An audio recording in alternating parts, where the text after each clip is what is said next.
So just in regards to the question on non-self and reincarnation, there's a good book that is of interest in regards to this issue of non-self. It's certainly not for a 7-year-old, but the Mahasi Sayadaw's book, Discourse on Non-Self.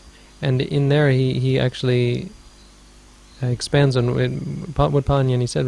Made me think of it, because he says there's at least 3 types of self. I think there may be more, but I can remember 3 of them.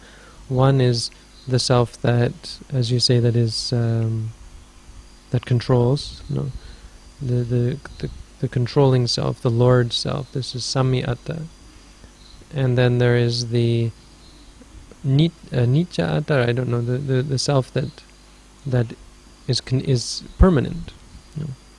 So some people postulate a self that controls, some people postulate a self that is permanent, some people postulate the self that experiences, as the one who experiences, and I think there are other examples. But it's definitely a book worth reading, and it's a little bit difficult and repetitive to go through, because he's going through each aspect, but it's very much in line with the meditation practice. And now I remember what I wanted to say about reincarnation.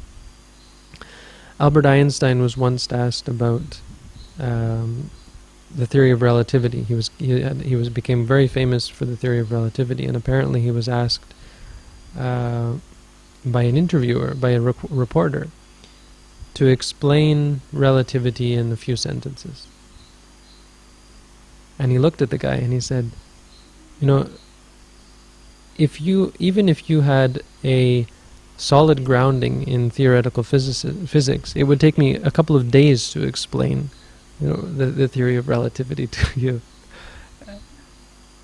And this is the profundity of his realization, that it's not something that an ordinary person can understand. And we're so deeply grounded in delusions, really, or from physics point of view, in our biological and genetic predisposition, that we can't understand we're not programmed to understand reality.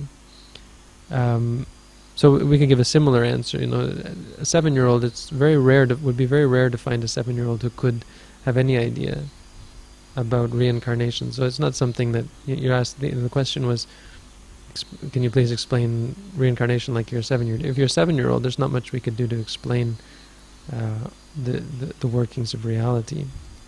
If you mean to give the simplest explanation of it possible, I can do that. I'm not sure that it's going to help you, and I think only intensive practice will help you to understand what I'm even talking about. But it's that reality is what you're experiencing right now. Reality is your seeing, your hearing, your smelling, your tasting, your feeling and thinking. So ask yourself whether that's going to cease when you die. And you should be able to see that that's an uncertainty. You don't really know. The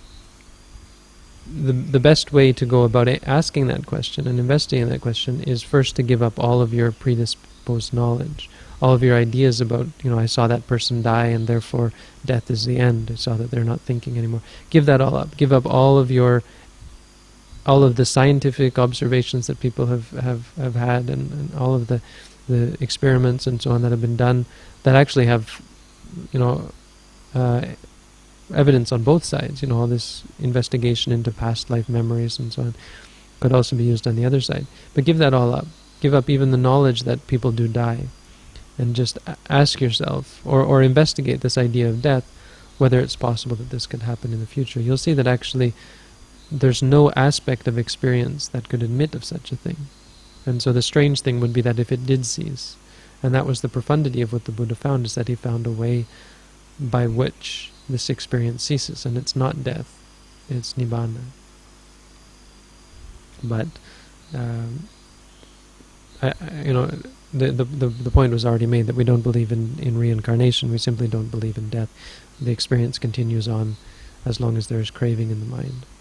And we've talked about that. I did a video on this. You can look it up. Nature of Reality. I think we've talked about this on the Ask.Sirimangalo forum. So there is, the information is out there from our point of view, my point of view.